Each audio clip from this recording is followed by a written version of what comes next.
Hello and welcome to Doing Okay. I'm Dan and today I am reacting to the Tomb Raider first trailer revealed on IGN last night.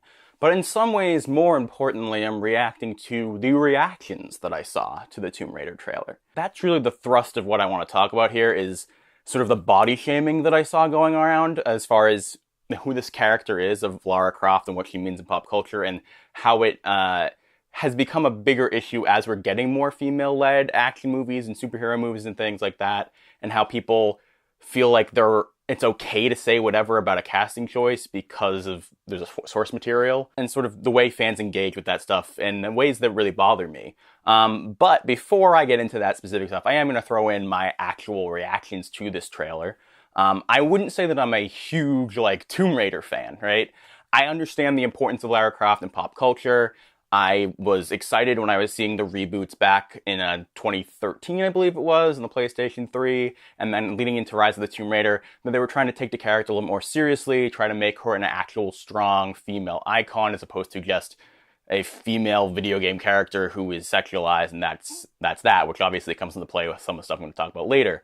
I tried playing the Tomb Raider reboot. I wasn't a huge fan of it. I thought the story was a little bit cheesy, and I wasn't connecting with it enough to want to sink hours and hours of time into it. At the same time, I was glad that it connected with a lot of people and that she was becoming more of a legitimate character. But as far as this trailer goes, I think it feels like, from what I've played of the games, it feels like kind of a perfect capturing of what I liked and didn't like about those games. It seems fun, it seems cheesy, it seems like the game brought to life in a lot of ways, and again, I'm not an expert on this, but it seems like a silly enough story that maybe I wouldn't want to play hours and hours of it, but maybe I could sit down for 2 hours and, eat some popcorn and enjoy this movie. I think Alicia Vikander, from all I've heard of her, she's a great actress. She's an Academy Award winner. She looks to be, suitable for the role as far as acting goes, and it seems like it has fun action, and you don't get to see that many female-led action movies, and so getting that different perspective to me is usually enough to make me want to check it out, unless it looks like dreadfully bad, which honestly this doesn't. It just looks kind of average. So I would like there to be more strong female-led action movies, and so I'm going to try to support this. If it ends up being terrible, well, it's another video game movie. What are you going to expect? And that's what it really comes down to is, yes, there's cheesy puzzles. Yes, there's cheesy action lines. That's kind of what most video game stories are built upon these days. Yes, there are outliers that are great, but there's a reason video game movies have not exactly gone well for people.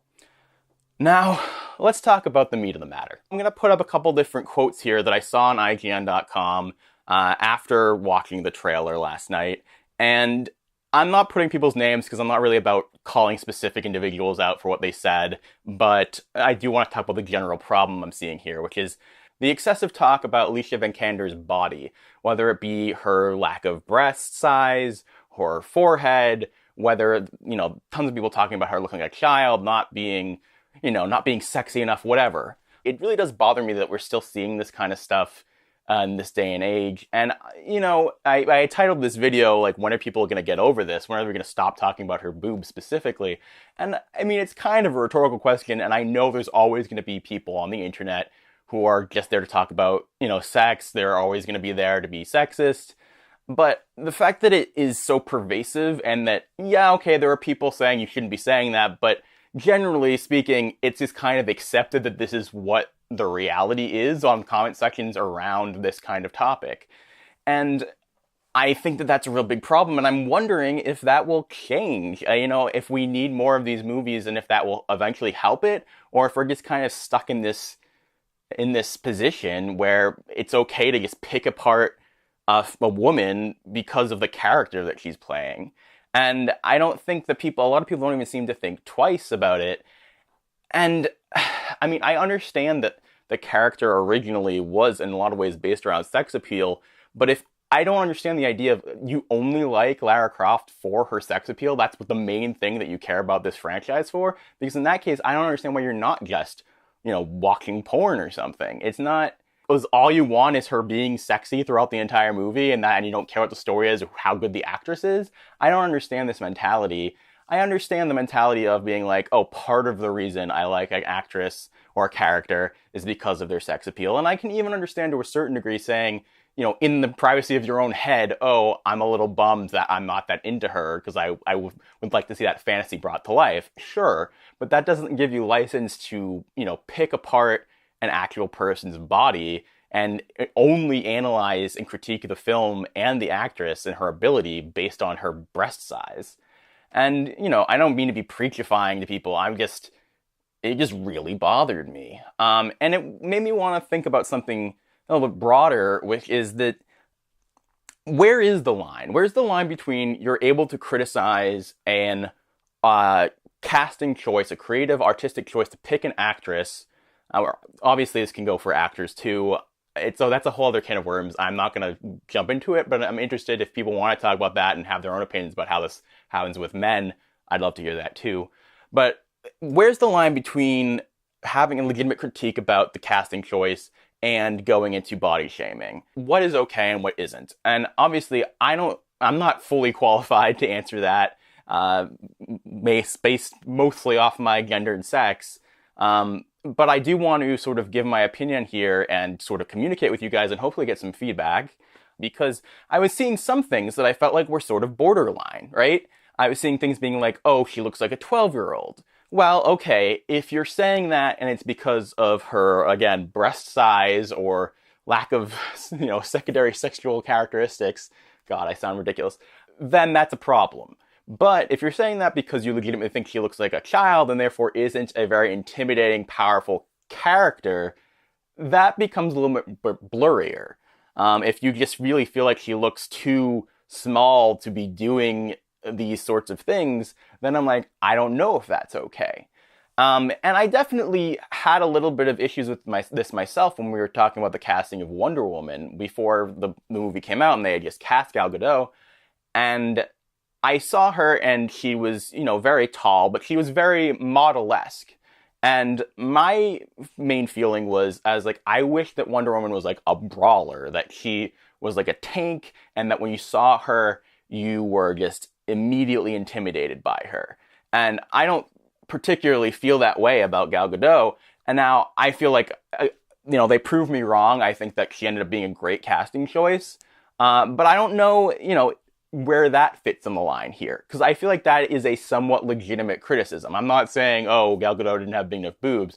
I wanted her to be, a more physically imposing presence. But then you are still talking about her body and judging her how thin she is versus how large she is and the way that she's fit and the way that she isn't fit. And I don't know where that line is. Another example that I think is a sort of gray area that I was dealing with was when they cast Krysten Ritter as Jessica Jones. Now, I hadn't read a ton of Alias comic books, which Jessica Jones is based on, but my dad had been a big fan. I remember looking at the art and stuff, and it seemed like a big part of that character was that she had a different body type than was average. She was a little bit heavier, and the way the art drew her, she was sort of slovenly and just definitely not stereotypically attractive. She was not conventionally attractive, and I was excited to see that character brought to life because we get so much of the same body type over and over again from female characters on television, female actresses, and, exploring that scale and getting, a female-led show where the character might not be super attractive, I thought would be kind of interesting. And they cast Krysten Ritter, who is, very thin and very slight and very beautiful traditionally. And I had a lot of issues with that because I wanted her to, embody this different kind of character. But I felt like she ended up, really bringing something great to the role. And again, I'm like, it's skirting this line about what's okay and what isn't okay. Personally, I think that, obviously I'm going to stand behind myself to a certain degree. I do feel like my feelings about Jessica Jones and about Wonder Woman are examples of where this can be okay, as long as you don't let yourself run away with it and start criticizing specifics of people's bodies. Like the fact, even beyond the breast size, and the fact that people were, going after her forehead and things like that just seems like, what are you doing and why do you think it's okay to do this just because she's in the public eye? And then you'll have people who are putting up side-by-side pictures of her with the character and go, just saying, as though, by saying just saying, it's okay now. if a character is only their breast size, then you shouldn't want to care about that property to begin with. And, you know, obviously I'm sort of standing on my high horse here, and I'm probably preaching to the choir because I doubt that people who are upset about this are watching this. But I kind of just needed to get my thoughts out. And I want to know what you guys think. What things are okay to say about, you know, her appearance versus Lara Croft's appearance? Can people, you know, talk about how she looks too young? Can they say that she's not muscular enough?